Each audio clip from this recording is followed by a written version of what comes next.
Shrine, and today I'm going to review Shrines by Armand Hammer. So Shrines is released on June 5th, and it is the fourth studio album from the New York City duo Woods and ELUCID, better known as Armand Hammer. This project contains the likes of Earl Sweatshirt as well, features from August Fallon, Rap Ferreira, aka Milo, and Chris, just to name a few. And I thought that this time, instead of reviewing the whole album, I'll just point out my favorite couple of songs on it and just give my insight on the album as a whole.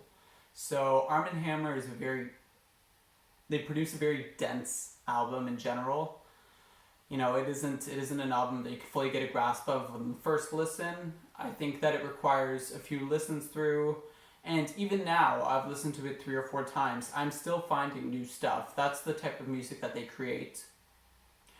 It's noted that this was released during, the whole Black Lives Matter movement, and recently with the death of George Floyd.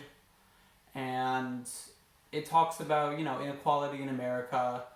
It talks about the role of corporations and the greediness of not only corporations but also people, right? So with that being said, I just want to talk about my 3 favorite songs. So first song I want to talk about is Pommelhorse. So Pommelhorse is the 4th song on the album.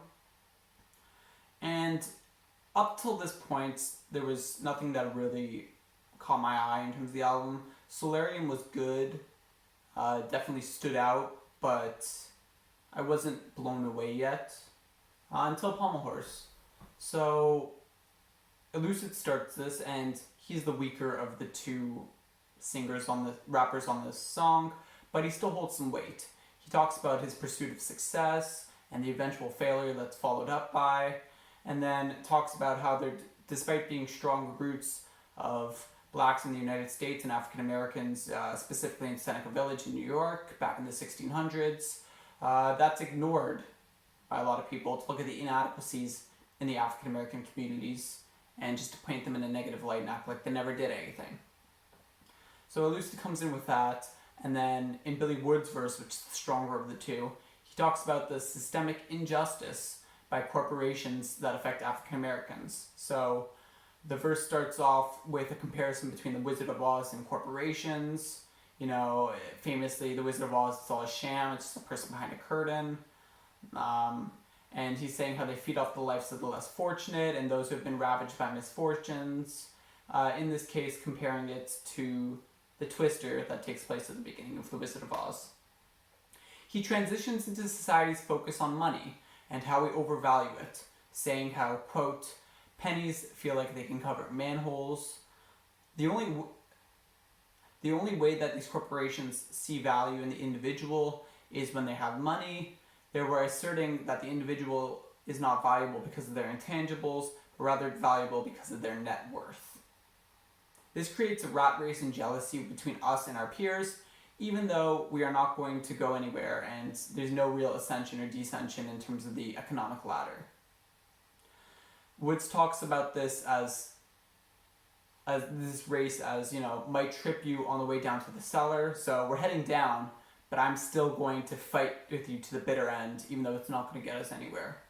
The cutthroatness instilled by corporations shows itself even at your closest connection. So he says, even until you die, your friends and your family, they're just going to lie to you to the bitter end.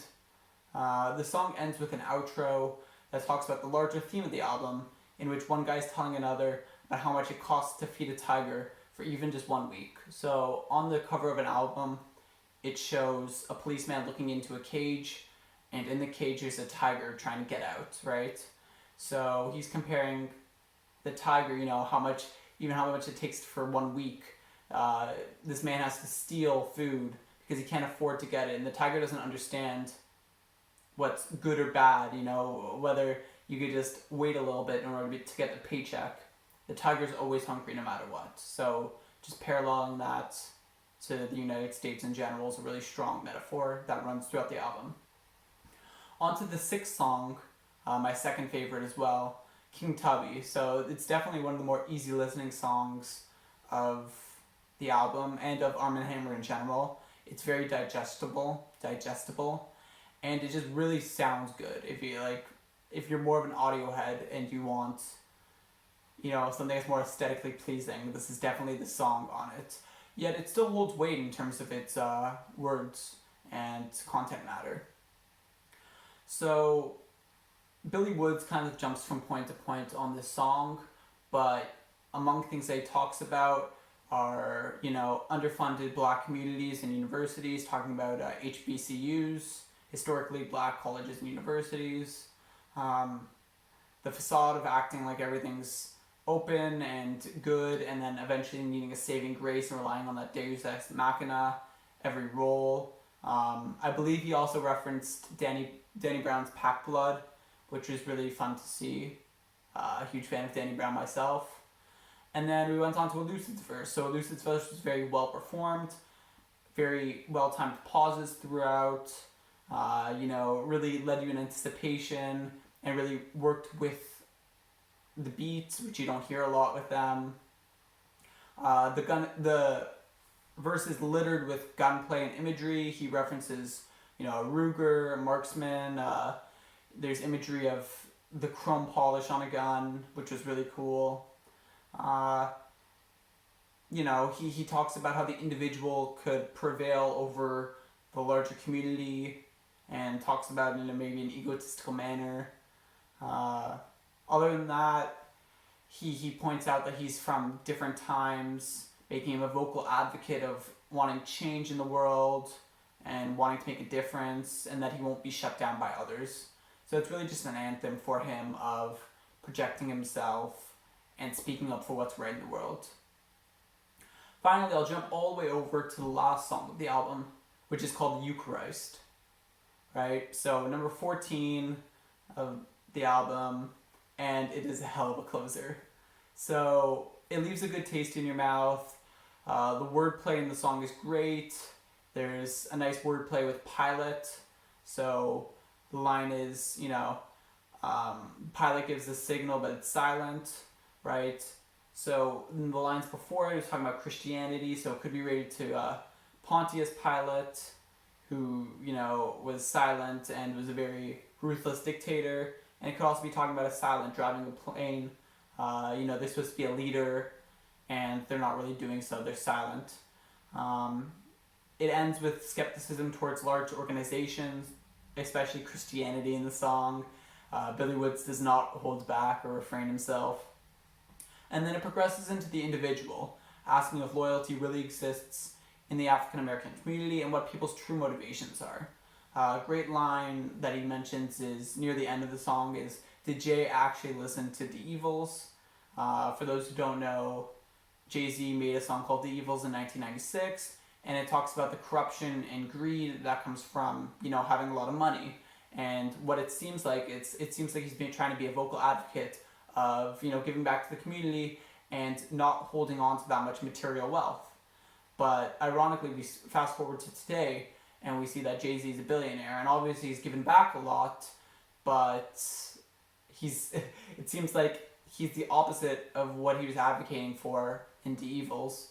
So Billy Woods points that out, and I think it can be reflected towards the African American community in general. A lot of African Americans are against, the greedy corporations and the running for money and doing everything in the pursuit of money. But if you were in that position, would you really be advocating against it? Or are you just mad because you're not in that position, right? And we see earlier in the song and throughout the album that they point out that people thirst for money and do awful things, like mentioned in King Tubby, in order to get that money. So it's just a nice stream of thoughts that leaves the taste in your mouth that, gets it running. Yeah, so personally, I really enjoyed the album. I think I'm going to stop with the rankings. I would check it out if you like Milo. He had a great verse in there. I would check it out if you like Earl Sweatshirt for sure. Maybe Mike as well. It won't appeal to the mainstream, that's for sure. Maybe you could get some RTJ fans if you liked RTJ4, but it's not as aesthetically pleasing, and you need a lot of listens over. People like it, would be similar to Hermit and the Recluse, Mike, like I mentioned, Medhane, but in general, I'm happy with the product, and I think that, listening to it again and again, I'm just going to be able to pick more and more details out of it and really appreciate it as a whole.